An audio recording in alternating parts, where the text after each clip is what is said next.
Wibawa itu bukan percaya diri, tapi percaya Tuhan. Dan alhasil karena kita percaya Tuhan, kita pun akan percaya diri. Tidak pernah ada orang yang percaya Tuhan itu lalu jadi orang yang ragu, bimbang, pelin-pelan. Nggak ada orang yang percaya Tuhan lalu jadi minder, itu nggak ada. Tapi juga nggak jadi sombong, kalau itu menurut saya adalah ekses. Tapi orang yang percaya Tuhan pasti akhirnya percaya diri, pasti dia confident. Bukan self-confident, tapi God-given self-confidence.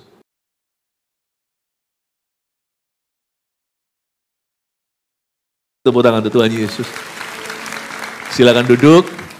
Sepanjang hari ini saya angkat cerita tentang Esther. Dan salah satu cara untuk belajar firman Tuhan yang paling efektif adalah lewat storytelling atau lewat cerita. Buka Esther 2 bersama dengan saya, berapapun ayat yang kita bisa cover. Saya usahakan sebanyak-banyaknya, tapi penting bukan banyak-banyakan ayat. Yang penting Anda mencatat. Yang penting dapat hikmat. Kita langsung ke babak kedua. Esther sudah, waktu itu Raja Persia, Raja Ahasiweros, sudah tidak punya istri. Wasti sudah dilengserkan. Ratu Wasti itu sudah pergi. Sekarang Raja hendak mencari seorang wanita untuk menjadi pendampingnya. Tentunya Tuhan Yesus tidak bisa disamakan dengan Raja dunia. Raja Ahasiweros sekalipun dia raja besar di zamannya, dia adalah orang berdosa. Tapi kita bisa bercermin sama Esther. Oleh karena itu kita akan baca ini ayat per ayat, di mana saya berhenti nanti saya jelaskan. Saya dorong Anda untuk membacanya di rumah, karena nanti Anda akan dapat sesuatu yang baru. Ini Esther diangkat menjadi ratu. Ayat 1. Sesudah peristiwa-peristiwa ini, setelah kepanasan murka Raja Ahasiweros surut, terkenanglah Baginda kepada Wasti dan yang dilakukannya, dan kepada apa yang diputuskan atasnya. Apa yang diputuskan atas Wasti? Wasti dipecat jadi ratu. Dipecat sebagai ratu. Tempat itu sekarang vakum, kosong. Baginda tanpa permaisuri. Nah sekarang kita akan segera setelah ini masuk ke lakon cerita, yaitu Esther. Seorang perempuan yang punya wibawa ratu. Dia sendiri belum jadi ratu, dia gadis desa. Dia keturunan Yahudi by the way. Ada satu waktu raja pun tidak tahu kalau wanita kepadanya dia jatuh cinta adalah orang Israel. Kita sebelum jadi itu sudah harus ada wibawanya. Jangan iri dengan orang yang Tuhan taruh di posisi tinggi kalau dia layak menerimanya. Karena sepatutnya ikan itu ada di dalam air. Sepatutnya orang yang berwibawa itu Tuhan promosikan. Kita orang Kristen, anak-anak Tuhan yang sudah lahir baru, harus punya wibawa ilahi. Secara bersama, gereja itu mencerminkan suaminya di sorga, yaitu Yesus Kristus. Perempuan tidak boleh malu-malukan suaminya. Dia di pasar lah, atau jemput anak sekolah di halaman sekolah, atau waktu arisan dengan teman, atau dalam pelayanan, Anda menyandang gelar suami. Saya tidak ngomong ini untuk merendahkan wanita. Karena Alkitab mengatakan di Perjanjian Baru lewat surat Paulus, seorang istri mencerminkan kemuliaan suaminya. Sedangkan suami juga tidak boleh seenaknya sendiri. Suami punya kepala adalah Yesus. Kita mencerminkan Kristus. Jadi seorang perempuan itu punya tanggung jawab untuk menjaga martabat suami. Dia harus menjaga kehormatan laki-lakinya. Kalau ada apa-apa yang kena noda dan celah adalah nama suaminya. Nah, sama dengan kita gereja. Kalau gereja nggak wangi, nanti Yesus yang dicerca. Gereja tapi. Sekarang sih nama gereja di zaman ini agak busuk terus terang. Terlalu banyak kejatuhan. Terlalu banyak skandal dan sengketa. Tapi nggak bisa enggak sih. Tetap sampai kapanpun mesti ada gandum di tengah, lalang di tengah-tengah gandumnya. Tapi dari sisi kita harus berusaha untuk menjaga kesucian. Sama dengan perempuan menjaga tubuhnya untuk pasangannya. Kita harus menjaga. Sampai kapanpun. Selalu pasti ada gunjang-ganjing tentang gereja, orang Kristen, hamba-hamba Tuhan. Nggak usah kepo, nggak usah ikuti. Yang penting kita introspeksi dan dari sisi kita. Kalau damai itu bergantung pada kita, hiduplah berdamai dengan semua orang. Tapi kan tidak selalu bergantung dengan kita. Kita mau jadi orang yang paling benar, kita mau jadi orang benar dan orang paling baik di dunia pun masih ada yang memusuhi, masih ada orang yang nggak happy. Don't worry. Jangan khawatir tentang apa yang orang lain pikir. Tapi mari kita hidup benar. Kita hidup di hadapan Tuhan. Gereja itu mewakili Kristus. Dan setiap orang Kristen harus punya wibawa ratu.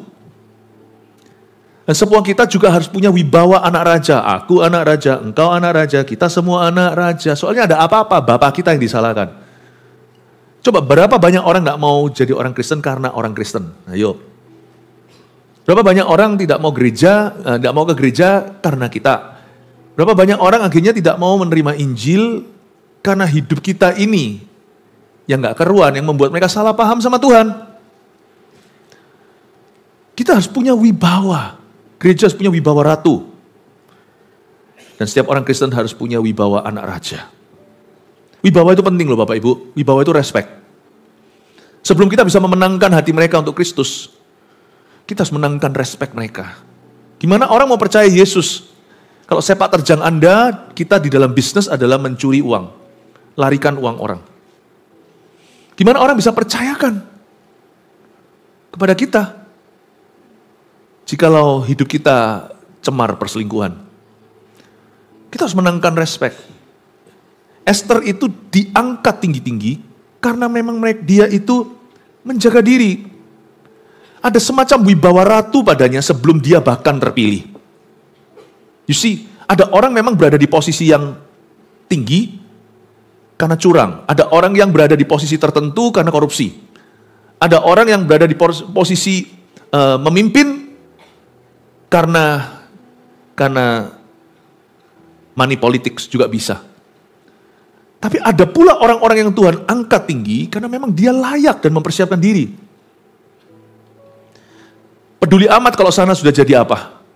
Kalau kita belum jadi sesuatu atau jadi apa-apa sama sekali dalam hidup ini, yang penting wibawanya dulu. Sebab barang bagus itu nggak bisa disimpan lama. Cepat lambat akan tahu. Yang penting Anda dan saya bagus dulu. Wibawa ratu, wibawa ilahi, wibawa anak raja. Mending jadi orang miskin, tapi jujur. Daripada orang kaya, yang harta kekayaannya semua adalah hasil curang, semuanya adalah hasil kejahatan. Kita sekarang lihat ayat yang kedua, maka sembah para biduanda raja yang bertugas pada baginda. Ini hamba-hamba raja ya. Hendaklah orang mencari bagi raja gadis-gadis, yaitu anak-anak dara yang elok rupanya. Hendaklah raja menempatkan kuasa-kuasa di segenap daerah kerajaannya, supaya mereka mengumpulkan semua gadis, anak-anak dara yang elok rupanya, di dalam benteng Susan, di balai perempuan di bawah pengawasan Hegai, sida-sida raja, penjaga para perempuan, hendaklah diberikan wangi-wangian kepada mereka. Jadi ada saran oleh para biduanda raja atau para penasihatnya. Raja mesti punya queen, gak bisa selamanya begini. You must not forever be a queenless king. Anda harus punya pendamping. Taruh kuasa-kuasa, kumpulkan semua gadis anak dara yang elok rupanya di benteng Susan. Benteng Susan itu adalah salah satu capital city, salah satu ibu kota. Kenapa salah satu? Saking besarnya kerajaan Ahasiweros, terbentang di 3 benua, 23 negara, 127 provinsi, dia punya beberapa pusat. Salah satunya Benteng Susan. Benteng Susan adalah pusat tempat raja istirahat, khususnya di waktu musim dingin. Winter mansion-nya. Saya kasih sedikit informasi tambahan secara history atau secara fakta. Nah, raja waktu itu setuju dengan saran ini, dan ditugaskan seorang hambanya bernama Hegai. Ini bukan Hagai, Nabi Hagai itu nabi di perjanjian lama, ini Hegai. Ya, ditaruh untuk memang take care perempuan-perempuan yang jadi kandidat ratu. Dia adalah seorang sida-sida, berarti dia sudah dikebiri. Jadi yang pasti nggak akan terjadi sesuatu dengan perempuan-perempuan cantik itu. Ayat 4, dan gadis yang terbaik pada pemandangan raja, baiklah dia menjadi ratu ganti Wasti. Dengarkan kebaktian 1, kenapa Wasti diganti. Ini juga bisa menjadi ancaman buat kita dalam setiap sukses hidup kita. Hal itu dipandang baik oleh raja dan dilakukanlah demikian. Nah, mulailah sayembara diberikan. Raja mencari istri. Mulailah mendaftar nih, perempuan-perempuan tercantik di seluruh negeri dikumpulkan. Pada waktu itu, di ayat 5, ada di dalam benteng Susan, seorang Yahudi yang bernama Mordekai, bin Yair, bin Simei, bin Kish, seorang Benyamin. Mordekai adalah seorang hero di dalam cerita ini, padahal buku ini namanya Esther. Sebenarnya buku ini juga layak disebut buku Mordekai sebenarnya. Mordekai ini papanya Esther. Sebenarnya bukan papa, dia itu kakak sepupunya. Tapi saking tuanya, kuku sepupu usia papa, Esther ini diadopsi ketika kecil karena ayah ibunya tidak ada lagi. Mordekai ini benar-benar jadi pendidik. Sebenarnya di balik sukses seseorang, kata orang di balik sukses seorang laki-laki ada seorang perempuan yang berdoa, itu juga betul. Tapi jangan pernah kau lupakan, Tuhan taruh otoritas ilahi dalam kehidupanmu, orang-orang yang benar, yang punya pengaruh atas kehidupan Anda, yang bicara ke dalam hidupmu, Mordekaimu. Orang-orang inilah yang nanti menjadi tim suksesmu. Gak ada orang bisa sukses sendiri, itu tidak ada. Yang biasanya terjadi adalah ada orang-orang di balik layar dalam hidupnya. Itu bukan berarti orang itu disetir, bukan. Tapi orang itu dibentuk oleh orang-orang ini. Jadilah orang-orang demikian terhadap orang lain. Jadilah Mordekai. Mordekai ini penuh dengan wibawa, gak heran. Anak asuhnya pun penuh dengan wibawa dan tidak murahan.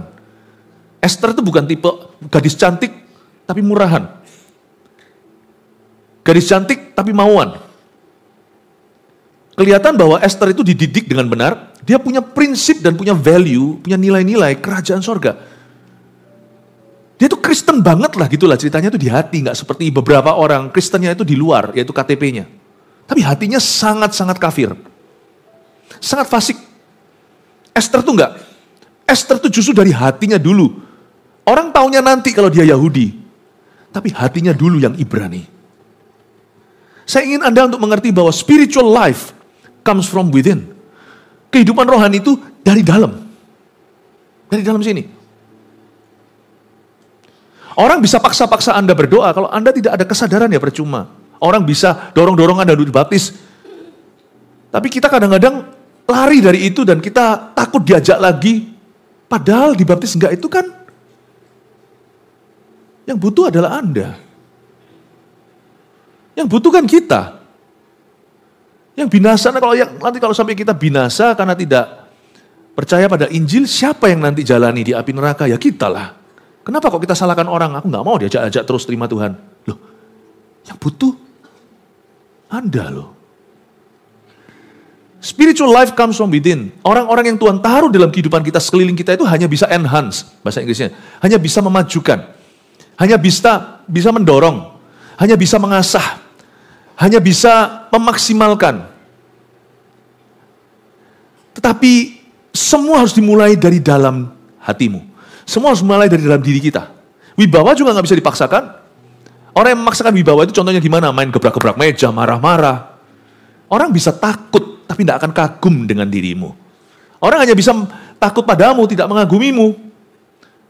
Wibawa itu from inside. Dari dalam sini. Itu wibawa. Orang bisa merasa Anda beda. Itu sesuatu. Dan itu selalu dimulai dari value atau dimulai dengan sebuah nilai kehidupanmu yang sesuai dengan rencana Allah. Selalu mulai dengan sebuah prinsip firman Tuhan. Karena itu kekristenan itu yang disebut dia bukan hanya sebuah agama, tetapi sebuah kehidupan. It's true, itu betul sekali. Itu dimulai dari dalam sini. Mordekai telah mendidik seorang anak putri. Tapi dia benar-benar mendidiknya dengan benar. Esther ini bukan hanya cantik di luar, dia terlebih dahulu di dalamnya bersinar. Kita sekarang lihat tentang Mordekai ya, ayat yang padahal dia dari suku Benyamin ya, suku yang kecil. Jangan pernah remehkan. Anda mungkin, saya dan Anda mungkin bukan berasal dari keluarga gimana, kita bukan dari keluarga pedigree. Pedigree itu apa sih? Pedigree itu kalau kita misalnya kalau hewan piaraan anjing gitu ya, ini bukan anjing ras. Anjing kampung kata orang anjing geladakan. Saya waktu jalan di Bali, waktu berlibur saya lihat itu anjing Kintamani itu. Itu saking aja kalau ada bocah-bocah boroknya karena di jalanan. Tapi sebenarnya, itu kalau dipelihara, benar-benar dirawat ya, bagus loh itu. Anjing, menurut saya ya, saya pecinta anjing soalnya. Itu bagus, saya jadi kepingin punya satu. Tapi sudah kebanyakan anjing di rumah. Ada 4 sudah. Dan saya nggak mau nambah. Jangan pernah merasa minder, hai Kintamani. Merasa, aku bukan anjing Germany. Aku bukan anjing Eropa. Don't worry kalau kita bukan pedigree. Mordekai, Esther bukan pedigree. Memang dari bangsa Israel, orang Yahudi. Tapi orang Yahudi adalah bangsa jajahan waktu itu. Ini bangsa Persia, ini di Iran sana loh. Ini adikuasa, negara adijaya, adikuasa zaman itu. Israel itu, sekalipun umat pilihan Tuhan, tapi di kurun waktu itu mereka semua jadi budak. Jadi sida-sida. Daniel contohnya, itu petinggi-petinggi karena mereka pintar. Sadrak, Mesak, Abednego juga contohnya. Tapi orang-orang Israel itu adalah umat jajahan. Apalagi ini dari suku Benyamin. Suku Benyamin itu suku kecil. Dia bukan suku Yehuda, suku raja. Dia bukan suku Efraim, suku jenderal. Paling enggak Sebulon lah ya. Suku Sebulon.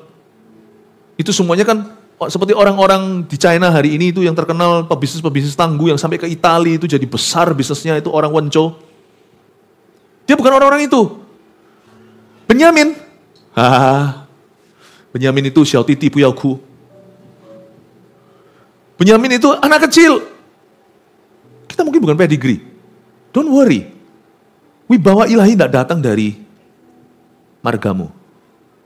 Tapi hubunganmu dengan Kristus hari ini. Wibawa ilahi tidak tergantung dengan itu. Tidak tergantung dengan bahkan pendidikanmu. Meskipun kita kalau bisa menempuh pendidikan lebih tinggi, jangan setengah hati. Papa mama kerja setengah mati kan tujuannya supaya anak-anak bisa disekolahkan. Perbaiki keturunan. Anak muda yang ada di sini, jangan biasa. Orang tuamu mungkin tidak bisa sekolah universitas zaman dulu. Ya, mungkin yang sekarang bisa ya, kalau orang tua kita yang seusia saya gini itu orang tua biasanya pada nggak lulus kuliah. Nggak ada kuliah soal zaman itu. Nggak ada university, SMA saja. Kita harus tinggi. Nah kita ke bawah lagi, anak-anak kita harus sekolah yang baik. Saya ini paling cebol di antara para pastor. Saya hanya S1 Bapak Ibu. Sebenarnya saya S4 kalau dihitung dari SD, SMP, SMA, dan sarjana. Saya hanya S1. Tapi saya dorong anak-anak saya bisa sekolah tinggi.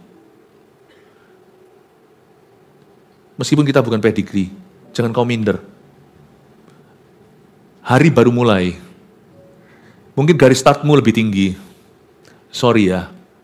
Tapi kalau value-ku, nilai hidupku di hadapan Tuhan, prinsipku adalah prinsip Tuhan. Tunggu aja. Kamu tunggu di ketinggian itu, sebentar lagi aku akan mendaki ke sana. Dan kalau kamu pelan, aku akan mendaki di atasmu. Anda harus punya keyakinan iman. I'm okay, I only need time. I only need time. Wibawa itu juga keluar dari suatu keyakinan. Bahwa kalau aku hatinya benar di depan Tuhan, Allah ada di pihakku. Aku tidak lawan siapa-siapa kok. Tapi jangan lawan aku, sebab percuma kau lakukan itu. Sebab Allah hendak memberkati aku. Kita harus punya keyakinan iman. Wibawa itu bukan percaya diri, tapi percaya Tuhan. Dan alhasil karena kita percaya Tuhan, kita pun akan percaya diri. Tidak pernah ada orang yang percaya Tuhan itu lalu jadi orang yang ragu, bimbang, pelin-pelan. Nggak ada orang yang percaya Tuhan lalu jadi minder, itu nggak ada. Tapi juga nggak jadi sombong, kalau itu menurut saya itu adalah ekses. Tapi orang yang percaya Tuhan pasti akhirnya percaya diri. Pasti dia confident. Bukan self-confident, tapi God-given self-confidence.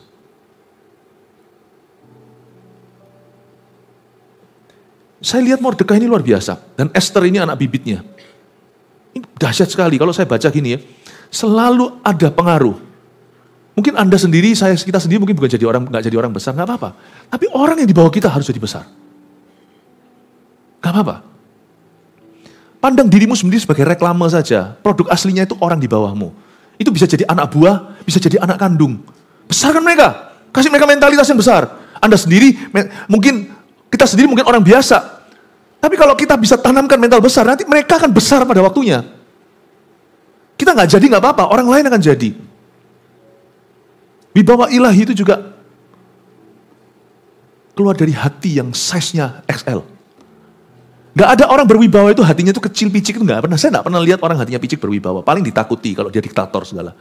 Tapi semua orang yang jadi inspirasi selalu punya satu kesamaan. Has a great heart. Apalagi orang Kristen yang kenal Tuhan yang besar. Orang dunia aja gak kenal Tuhan aja bisa berhati besar. Kita harus berhati lebih besar. Kita lihat sekarang ya, ayat 6. Yang diangkut dari Yerusalem, siapa Mordekai ini? Sebagai salah seorang buangan yang turut dengan Yekonya, Raja Yehuda, ketika ia diangkut dalam pembuangan oleh Raja Nebukadnezar, Raja Babel. Jadi sebelum Ahasiweros, suami Esther ini jadi, sebelum kerajaannya jaya, sebelumnya itu ada raja sebelumnya yang ditaklukkan, yaitu Raja Nebukadnezar, Babilonia, Babel. Jadi itu nggak jauh-jauh Irak sana. Babel itu Irak, Persia itu Iran. Jadi mereka perang itu sudah jadi zaman kuno. Tapi zaman dulu mereka adik kuasa, bukan Amerika, bukan Inggris, bukan China. Mordekai itu pengasuh Hadasa ayat 7, yakni Esther, anak saudara ayahnya, sebab anak itu tidak beribu bapa lagi. Boleh yatim piatu, tapi gak perlu kita merasa sebagai korban. Saya melihat hari ini banyak orang, sebagian besar orang punya komplit satu set papa mama. Tapi kelakuannya mereka itu seperti yatim piatu. Saya ngomong gini bukan untuk meremehkan yatim piatu. Seorang yatim piatu yang asli itu bukan pilihannya. Dia dilahirkan demikian atau hidup memaksanya demikian. Tapi ada orang yang yatim piatu by choice, tahu nggak? Ada orang yang meyatim piatukan dirinya sendiri berdasar pilihannya sendiri. Ada papa mama dihindari, dijauhi. Ada papa mama tetapi papa mamanya selalu, perkataannya selalu dibantah. Papa tahu apa, mama tahu apa. Berapa banyak yatim piatu hanya bisa bermimpi. Mereka punya seorang ayah yang menasihati, bahkan seorang ibu yang omeli. Saya melihat hari ini ada suatu kekacauan di dunia. Ada yatim piatu yang sungguhan tak berbapak ibu, tapi jadi orang besar. Karena mau tidak mau dia harus ada daya juang. Tapi lawanmu nomor satu, itu bukan keadaanmu. Bahkan bukan kondisi yatim piatumu. Lawanmu nomor satu adalah perasaan diri jadi korban. Kalau Anda tidak mengasihani dirimu sendiri, Anda pasti akan bangkit di atas awan kelabumu. Tapi juga saya melihat orang-orang yang set papa mamanya lengkap. Tapi meyatim piatukan dirinya, berontaki papa mama, lu orang tahu apa. Esther tidak begitu. Dia menghargai Mordekai. No one, tidak ada orang bisa punya wibawa Tuhan. Tidak ada orang bisa sukses dan berhasil versi Tuhan. Kalau dia tidak bisa menghargai authority, otoritas. Esther menghormati Mordekai. Padahal harusnya mereka itu masih sepupuan. Karena Mordekai itu pengasuh Hadasa ayat 7, yakni Esther, anak saudara ayahnya. Anak kukunya papanya atau anak adiknya papanya. Berarti ini sepupunya. Tapi Esther sekalipun diasuh oleh kakak sepupunya yang usianya jauh lebih tua, tetap memperlakukan dia sebagai ayahnya. Buktinya Mordekai itu pengasuh Hadasa. Alkitab pun mencatat bahwa hubungan mereka itu seperti bapak dan anak. Salah satu kriteria dipakai dan diberkati Tuhan adalah siapa yang Tuhan taruh di atas kita. Tak peduli kalau orang itu adalah sepantaran kita bisa menghormati otoritinya. Mordekai itu pengasuh Hadasa, yakni Esther anak saudara ayahnya. Saya bisa bayangkan kalau Esther di usia memberontak, lalu ketika diberitahu jangan oleh Mordekai, gak boleh gini. Dia bilang, apa hakmu bicara? Kamu bukan papaku. Wah, buyar sudah. Esther sudah tidak akan jadi ratu. Kamu kira kamu siapa? Kamu bukan ayah saya. Berapa banyak orang berkata, jangan perlakukan aku terus seperti anak kecil. Aku udah besar tahu. Orang yang kayak gitu ya. Tuhan aja sudah gak suka sama dia. Loh, sorry. Tuhan bisa gak suka sama orang? Bisa. Tuhan mengasihi semua orang, itu Tuhan gak suka. Pernahkah Anda punya anak, waktu nakal, Anda tetap cinta dia, tapi Anda tidak suka. Waktu dia lagi memberontak, Anda tetap mengasihi anakmu. Kasih tidak pernah putus kan? Tapi papa lagi tidak suka sama kamu. Bapak enggak mau lihat kamu. Orang yang kayak gitu bicaranya, sekalipun bukan kepada Tuhan, tapi pada otoritas yang Allah taruh secara alami dalam hidup ini, misalnya orang tua, misalnya di tempat kerja kita, employer kita, majikan kita, atau di dalam pelayanan itu CGL kita tahu apa, aku lebih kaya dari dia. Mungkin kalau di tempat kerja Anda, bisa jadi dia pegawaimu. Berkat materi bukan tolak ukur perkenanan Allah. Just because you are richer doesn't mean God trust you more. Hanya karena Anda lebih kaya, bukan berarti Allah lebih percaya. Ya Tuhan kasih aja, murah hati.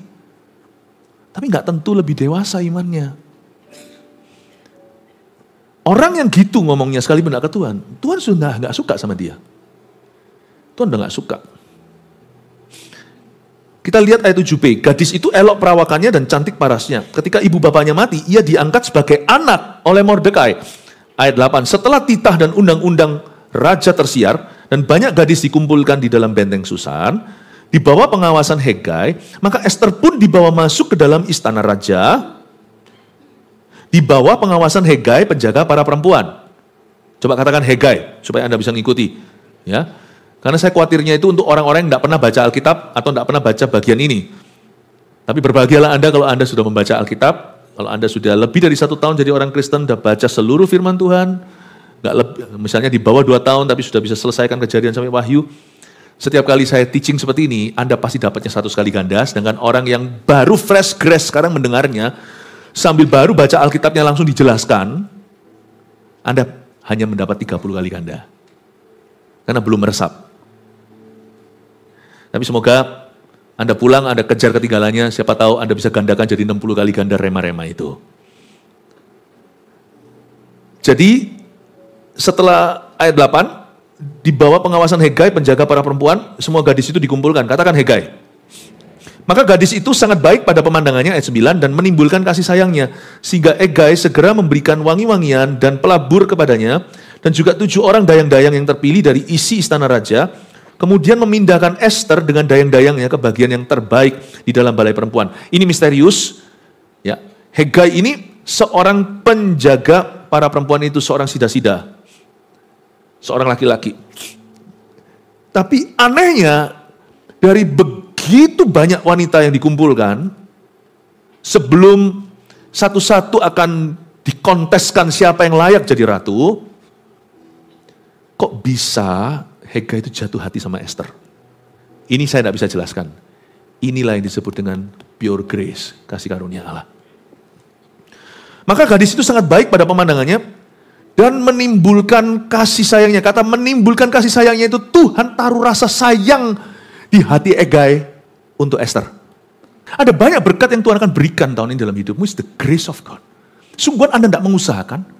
Bukan karena kelebihanmu. Bukan karena fasilitamu. Bukan karena tampang rupamu. Bukan karena kepandaianmu, kepintaranmu. Aneh. Itu kasih karunia Allah.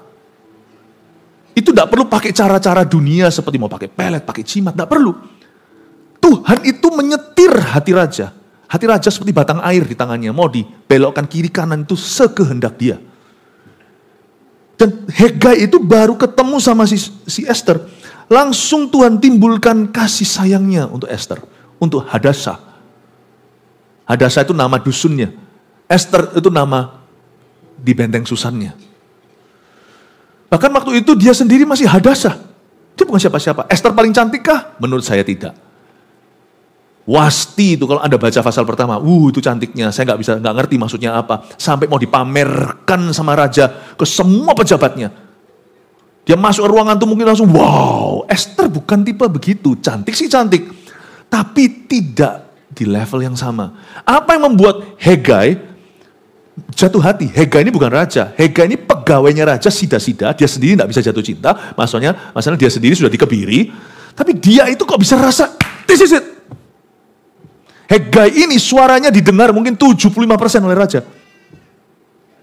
Itu bisa langsung seneng banget. Apakah dia paling cantik? No. Ester pasti nggak bicara banyak. Buktinya sampai dia orang Yahudi aja, mereka pada nggak tahu sampai nanti. Ester ini tipe orang yang putohwa, tidak banyak bicara. Kalau dia banyak ngomong, Ya, terus celocos terus ya kan, langsung bicara terus gini. Terus seperti chirping burung, seperti cuap-cuap gini terus. Lama-lama kan orang yang kayak gitu turun wibawa ya, lama-lama jadi biasa. Gampang kalau Anda dan saya mau jadi orang biasa, let's talk much. Semua dikomentari, semua diomongi, ya nggak perlu dikepoin. Lama-lama kita jadi orang biasa. Loh nggak apa-apa kita jadi orang biasa secara status, ekonomi, di masyarakat it's okay. Tapi janganlah biasa, inside. Dalam itu jangan biasa. Inside sini jangan biasa. Di sini harus jadi orang luar biasa, karena kita itu punya Tuhan. Wibawa itu dari dalam. Dari sini. Aku jadi orang biasa nggak apa-apa. Tapi ketika orang satu ruangan dengan saya, mereka tahu bahwa saya bukan orang biasa. Mereka tahu bahwa Allahku luar biasa dalam diriku. They will feel my faith. Mereka akan merasakan imanku. They will feel my faith. Mereka akan merasakan imanku. Mereka akan merasakan pengenalanku akan Tuhan. Bukan hanya aku mengikuti di mana Tuhan hadir, tapi Tuhan akan berada di mana aku hadir. They're gonna feel my Lord. Mereka akan merasakan Tuhanku lewat aku. Saya rasa kita perlu punya wibawa. Kalau enggak gimana sebagai CGL contohnya? Di dalam pengembalaan kita, tatanan pengembalaan, kepemimpinan yang paling dasar, yang langsung ketemu jemaat, sponsor calon ya. Tapi CGL itu yang paling dasar. Gimana Anda bisa mengumpulkan orang, dan gimana Anda bisa menghimpun mereka, membimbing, mendidik, dan benar-benar mementori mereka kalau Anda tidak punya wibawa. Kalau Anda tidak punya wibawa ilahi. Sehingga orang datang ke CGL dan berkata, orang itu sama aku bedanya apa? Lain cerita orang yang bilang gitu karena iri padamu. Tapi kalau mereka punya bukti, dia sama aku bedanya apa?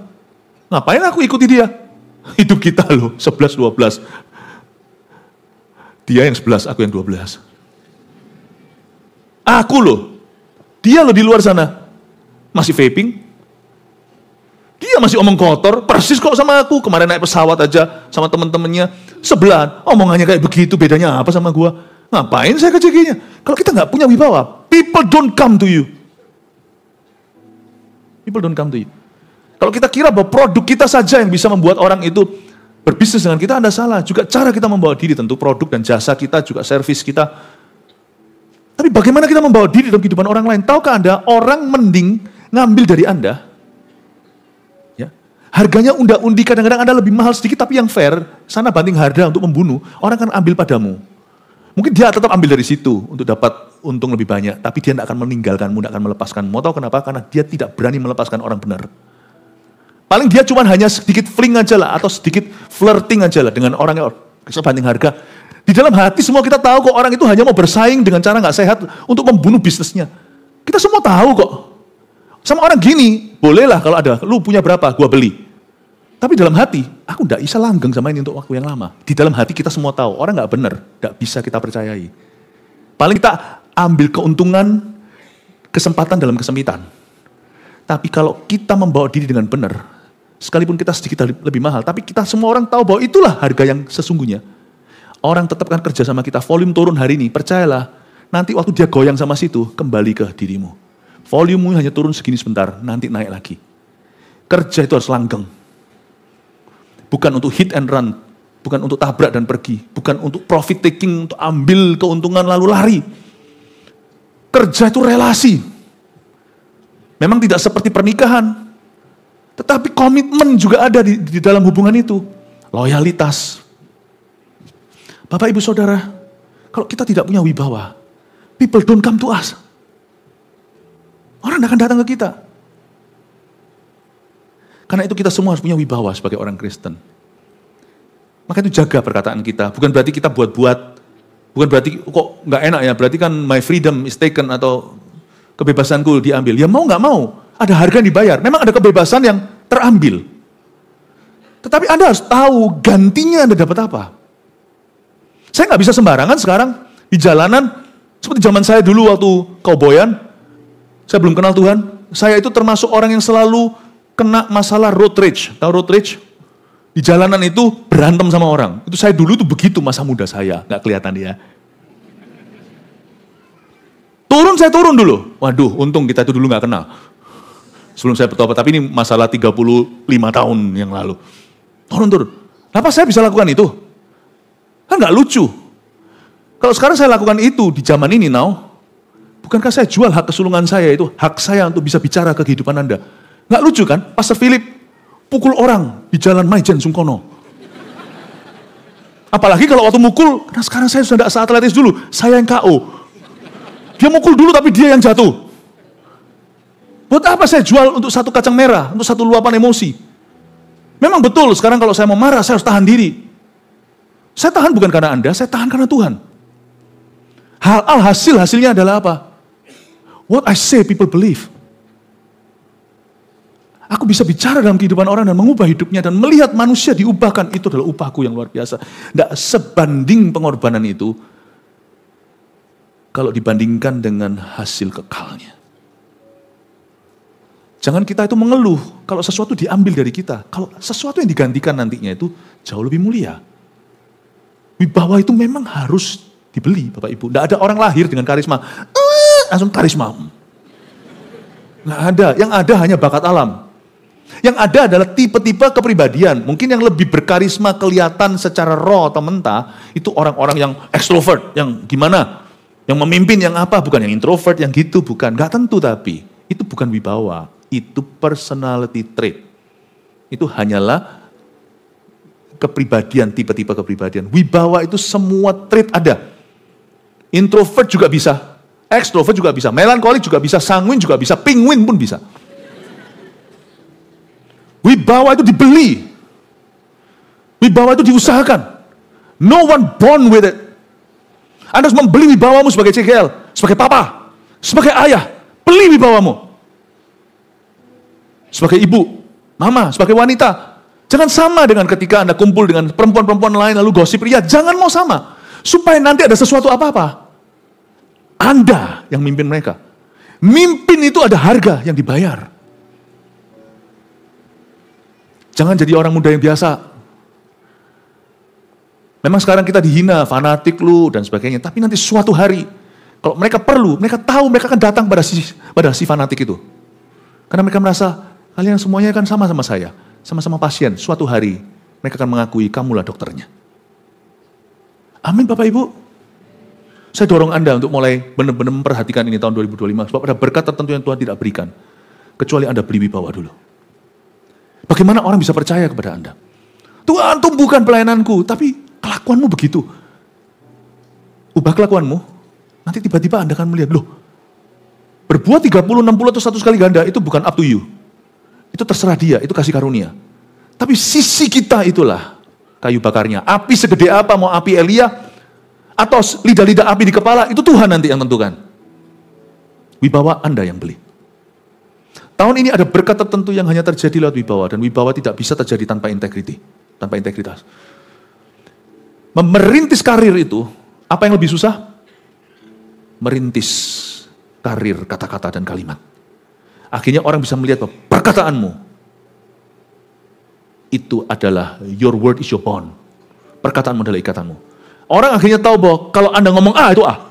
Itu adalah reputasi. Itu harus dibangun puluhan tahun. Itu beli dengan tidak berbohong, tidak berdusta, rugi setelah janji. Sekali Anda lakukan itu reputasi akan selalu melekat padamu. Percayalah, itulah sumur Yakub yang tidak pernah berhenti aliran airnya. Berkat akan silih berganti dari situ. Amin Bapak Ibu.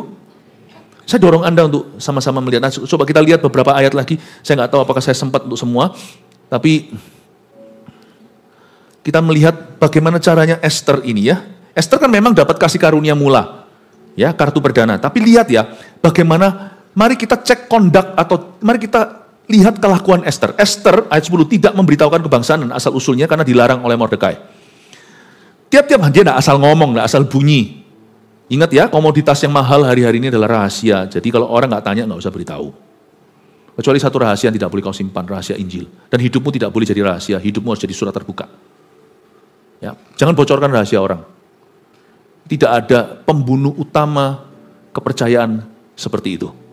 Dan juga nggak perlu kita umbar kata-kata.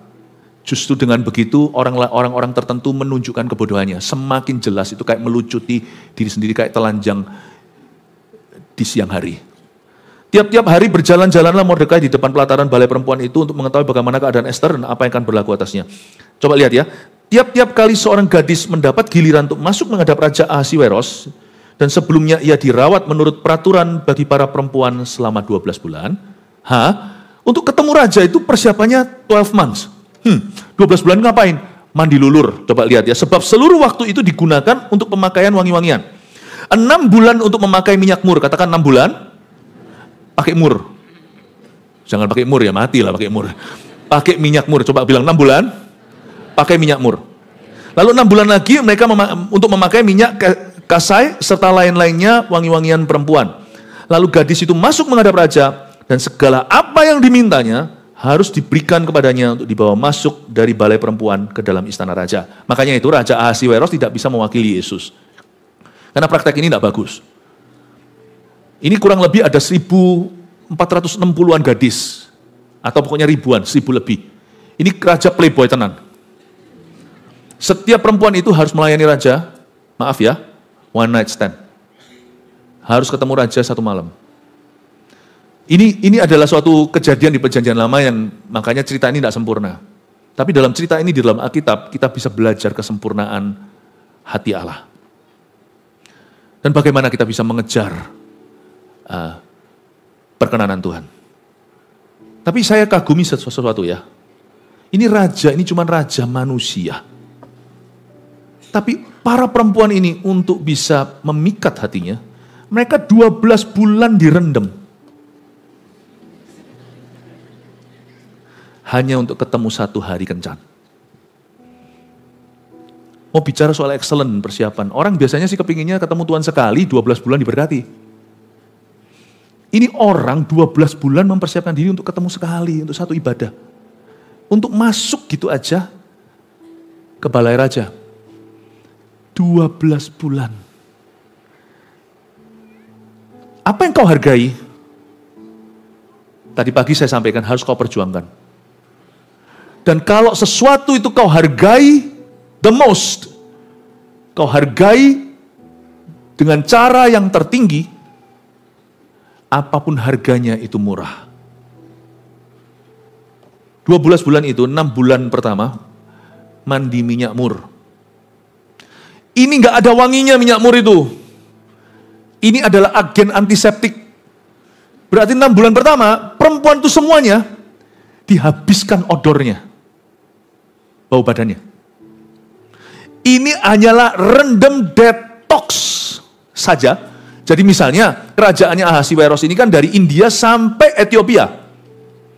Yang India, you know you are what you eat. Pasti baunya bau makanan India.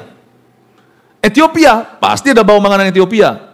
Saya pernah sekali waktu pelayanan di Eropa, pergi ke satu restoran, disarankan teman, masuk ke sana, katanya enak nih ayam Ethiopia. Saya masuk, nggak enak sih. Cuman memang baunya khas. Anda masuk ke tempat makanan India, baunya juga khas. Makanan Jawa, makanan Chinese, semua itu khas. Kalau misalnya menurut saya, kalau makan di Hong Kong gitu ya, bahkan di Malaysia gitu, yang Chinese food gitu sekalian, wah bau garlicnya, bau bawang putihnya, langsung kenceng di situ rempah-rempahnya. Rempah-rempahnya India, beda-beda. Itu yang di detox habis-habisan, 6 bulan pertama. Jadi jangan kita mengeluh kalau masuk hadirat Tuhan, mana hadiratnya, mana hadiratnya. Baru kita saat teduh, mungkin 10 menit, 15 menit pertama, kita tidak merasa. Tapi Anda tanpa terasa sedang didetoks oleh Tuhan. 10 menit pertama itu, Anda taruh pikiran. Hatinya itu yang masih nggak beres, itu satu-satu mulai terganggu. Tadi yang masih keburu-buru, sekarang mulai tenang setelah 15 menitan. Nah, kayak orang mau tidur itu loh, cari jalan, kayak, goyang, tapi satu titik, rasanya ini tepat ini, tidurnya sudah begini, ini sudah tepat ini, langsung tiba-tiba kita tidur, ya kan? Siapa yang kayak gitu? Coba pasangannya. Goyang aja gitu ya, goyang aja. Mungkin saya juga begitu. Sampai satu posisi tertentu, itu enak itu. Itu posisi saya bisa langsung ketemu mimpi. Nah, mungkin awal-awal, 10 menit pertama, Anda tidak merasa, jangan frustasi, jangan cepat-cepat hakimi. Tidak ada hadirat Allah. 6 bulan pertama tidak ada wangi-wangian loh. Minyak mur saja.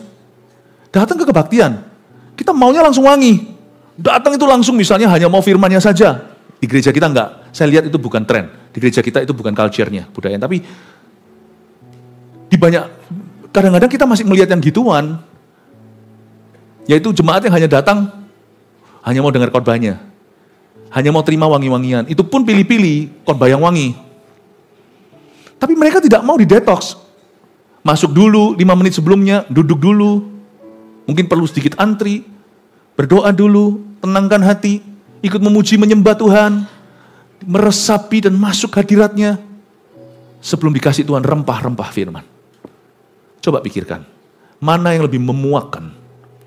Daripada kalau bau badan dicampur bau parfum. Bau badannya gak mandi maksudnya. Mendingan gak usah diparfumi. Itu jauh lebih bisa diterima. Daripada kalau ada orang punya penyakit itu, lalu habis itu diparfumi, ditutupi. Misalnya kalau ada ikan busuk di kulkas Anda, coba Anda, kalau Anda dibuang, disemprot apapun juga, yang fresh-fresh juga percuma.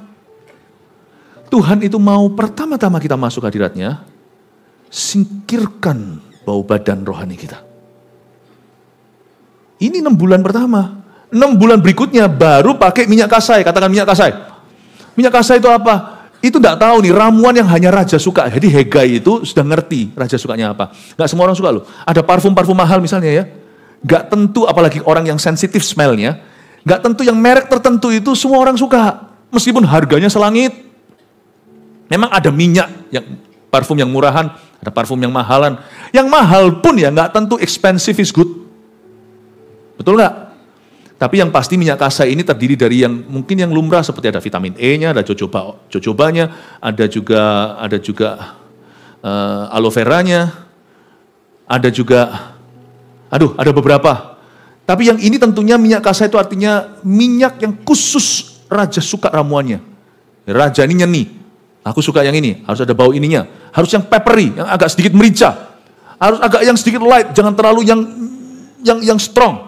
Tapi ada juga yang suka sekali, minyak wangi Arab beda dengan minyak wangi Eropa. Kalau Anda jalan di Dubai, contohnya transit itu kelihatan lewat, wah wangi loh. Cuman bukan tipe kita wanginya. Bapak Ibu Saudara, 6 bulan berikutnya, baru setiap mereka itu dilulurin dengan bau wangi yang persis raja suka ramuannya. Yang ini tidak bisa Anda hanya belajar dari teori, samakan semua orang Kristen.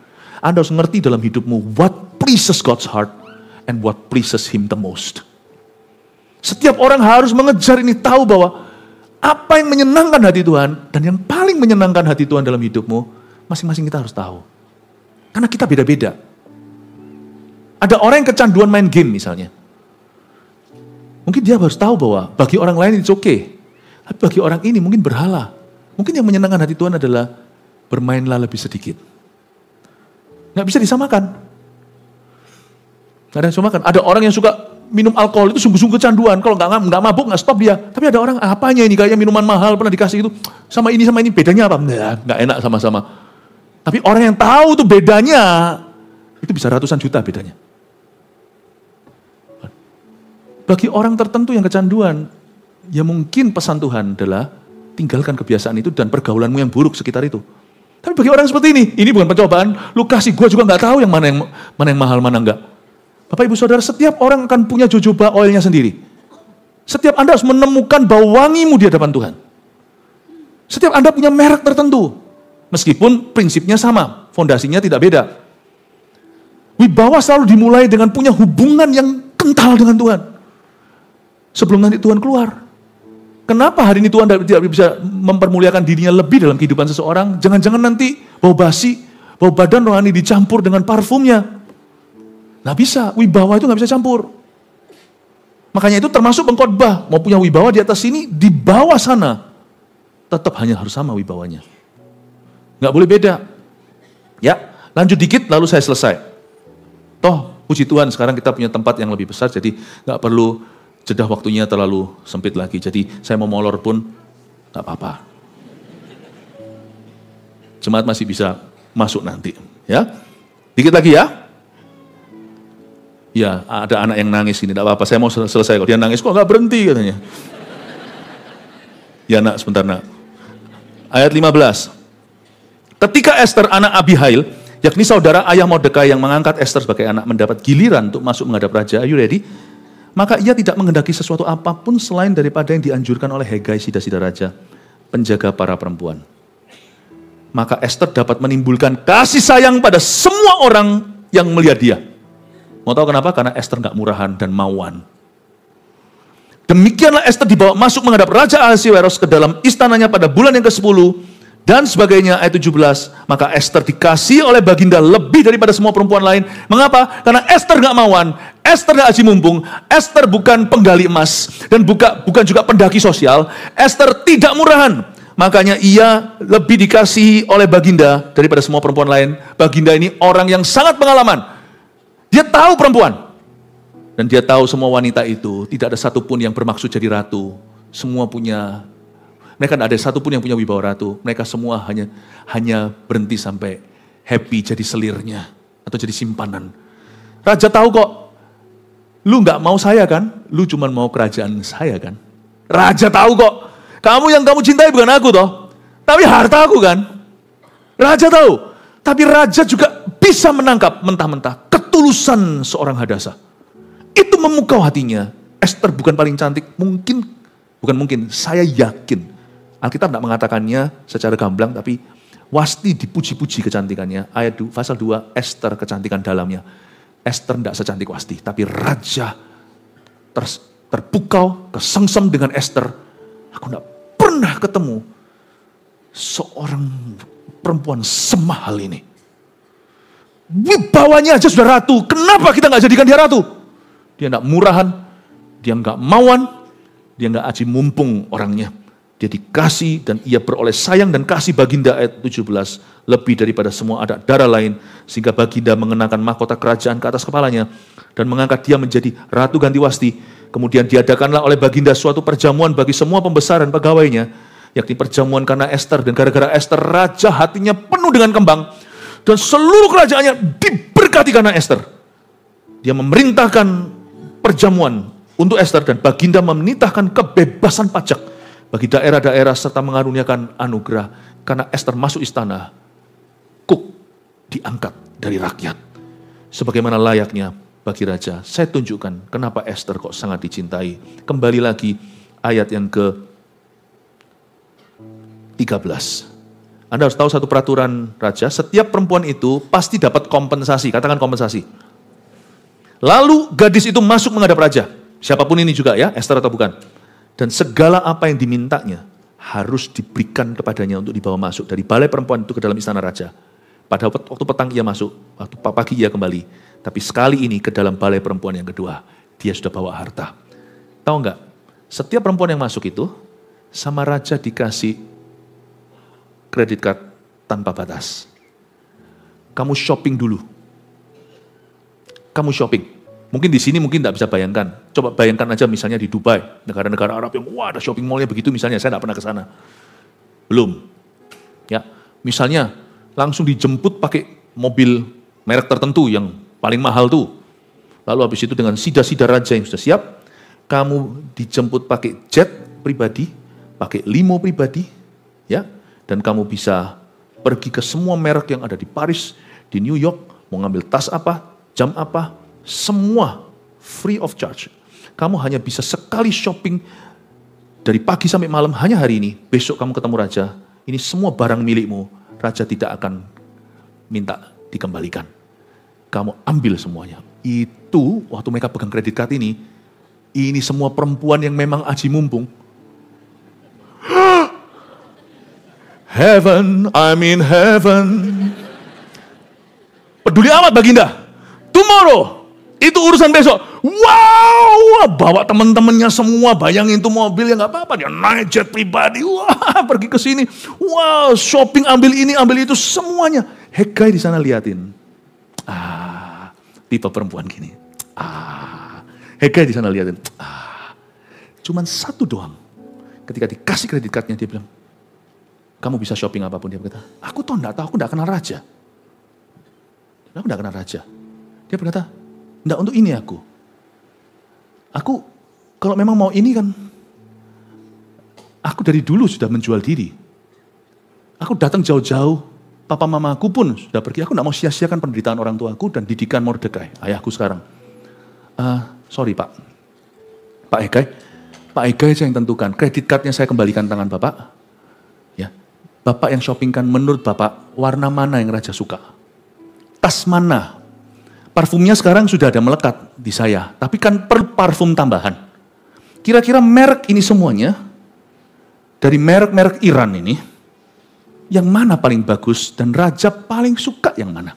Yang mana yang Wasti pakai dulu, Ratu Wasti, yang disarankan oleh Baginda? Sebab aku tidak datang nanti masuk ke hadirat Raja untuk menyenangkan diriku. Aku masuk untuk melayani beliau dan untuk menjadi seorang yang sekalipun mungkin aku tidak dipanggil kembali, tapi aku masuk sana untuk jadi berkat untuk dia. Silakan Bapak pilihkan. Hegai berkata, 1499 yang lainnya, semuanya tergila-gila seperti orang kesurupan. Yang ini berkata, aku tidak mau, jangan sok suci lalu kata, tidak usah, aku tidak perlu semuanya, aku nanti pakai baju rumahku, daster dan roll-rollannya. Dasternya pun yang ada sobekan-sobekannya. Enggak, saya mau cantik, tapi bukan demi cantik, tapi demi berkenan Bapak Hegai yang tentukan. Dia bilang, wow, dia lihat ada wibawa ratu ini. Yang lainnya hanya mau jadi selir. Yang ini bisa mimpin kerajaan. Karena yang lainnya di bawah harta. Ini mengatasi harta dunia. Dia tidak punya semua, tapi itu di bawah kakinya. Dia bilang, yang ini bisa dipercayakan setengah kerajaan. Beda ya? Nomor 1, sebagai pelajaran kita hari ini, rema apa yang kita dapat. Saya selalu akan berakhir dengan aplikasi untuk bisa Anda terapkan. Nomor pertama, wibawa ilahi. What is it? Mempunyai wibawa. Ya, jaga hati agar tidak serakah dan suka yang gratisan. Tulis, ayo difoto yang suka gratisan. Gini ya, bukan berarti kita membayar yang nggak perlu ya. Saya nggak berkata gratisan itu salah. Enggak. Kalau itu adalah hakmu, gratis puji Tuhan. Paham ya? Hanya orang bodoh ketika ditawari 1 juta, dia berkata, kenapa cuma 1 juta? 1,5 juta? Kalau dia bukan apa-apanya, ngapain kau bakar uang? Kalau itu hakmu, puji Tuhan untuk gratisan. Yang jadi masalah adalah kalau itu mengambil hak orang demi gratisanmu. Ya. Saya untung nggak apa-apa. Nggak apa-apa. Kalau perlu kalian merugi. Nah, di situ salahnya. Itu gratisan. Daud ketika mau mempersembahkan sesuatu suatu hari di sebuah tempat pengirikan, tempatnya Arauna, orang lokal namanya Arauna. Ketika ditawari sama orang lokal karena takut. Ini raja, mati aku. Kalau aku tidak baik sama presiden, nanti aku, kalau presidennya tersinggung gimana?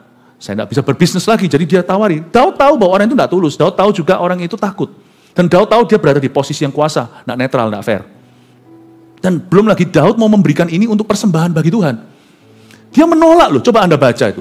Dia berkata, I will not give, itu kalimat yang sangat terkenal dalam bahasa Inggrisnya gini, I will not give that which cost me nothing.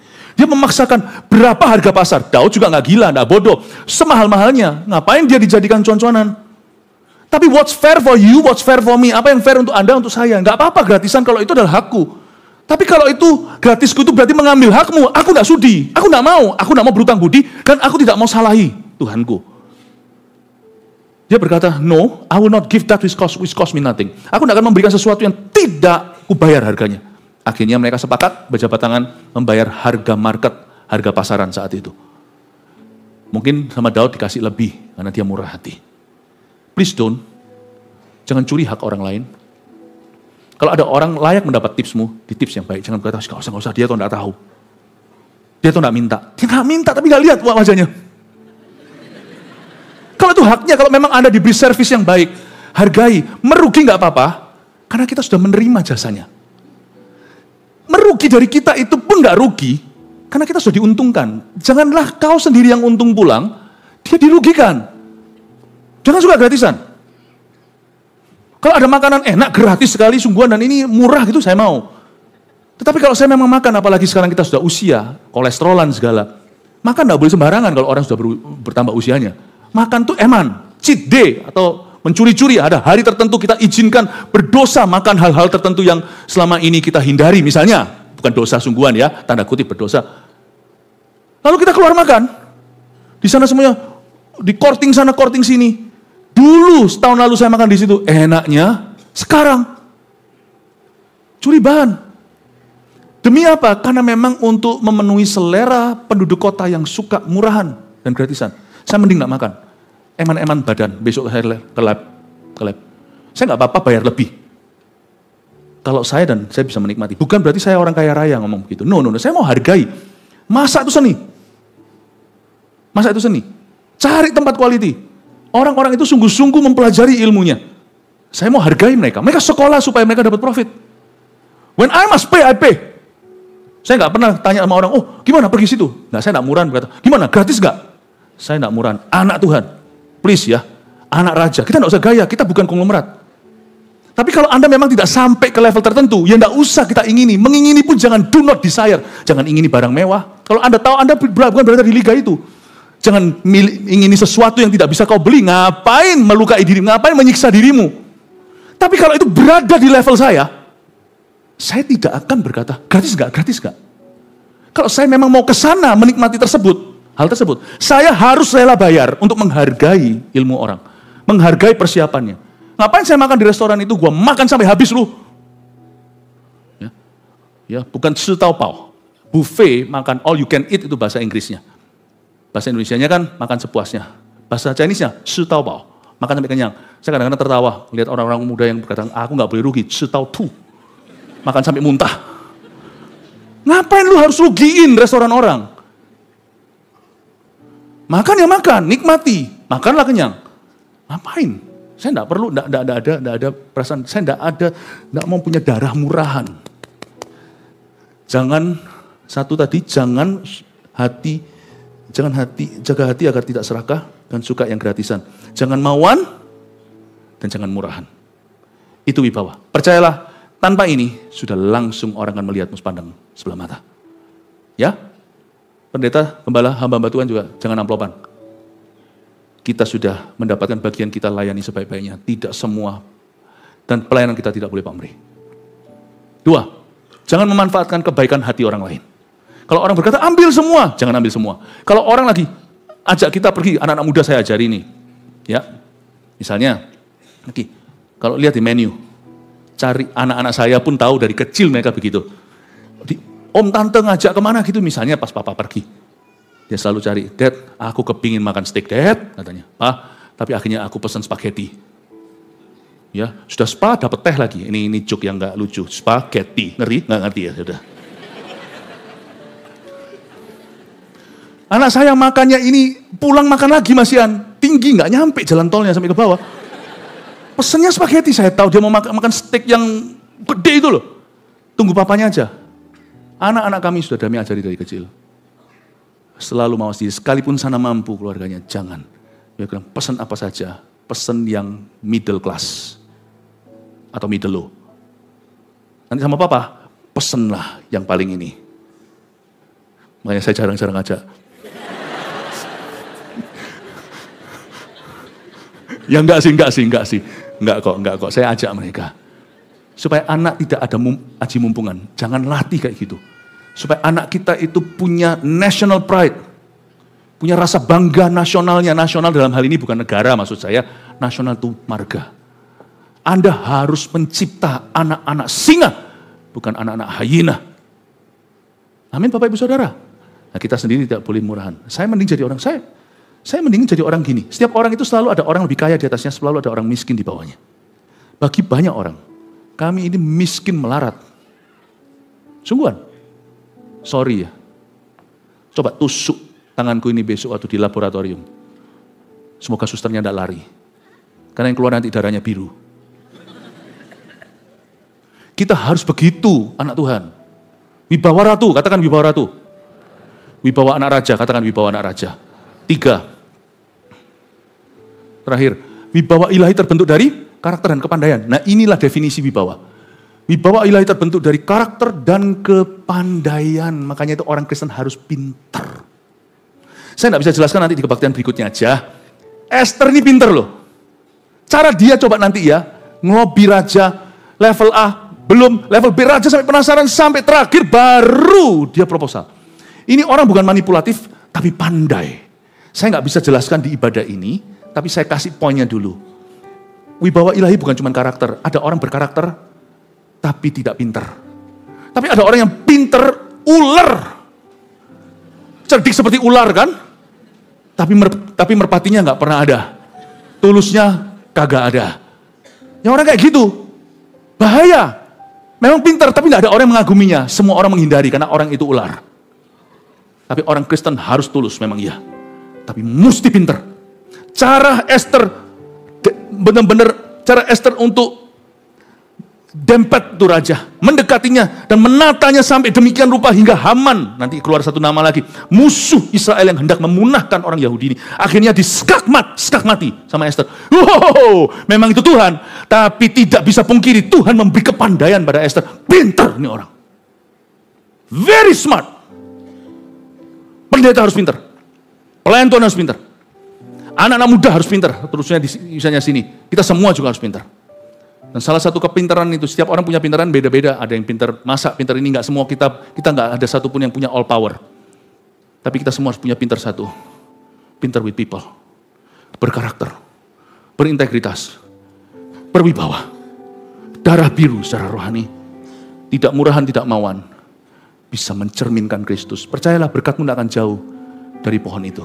Nanti selalu di hidupmu akan ada berkat-berkat Tuhan mengalir terus. Karena Anda tidak bisa hidup tanpanya, karena Tuhan tahu Anda harus jadi berkat. Karena itu Tuhan pasti akan menyertakan berkat Tuhan dalam kehidupan Anda. Anda tidak cari berkat seperti Esther, tidak mencarinya. Tapi Tuhan akan mencari Anda. Karena orang yang seperti ini, Tuhan hendak jadikan ratu, dan jadikan kebanggaan Tuhan, dan jadikan berkat hingga ke seluruh bumi. May your life be blessed like that. Haleluya.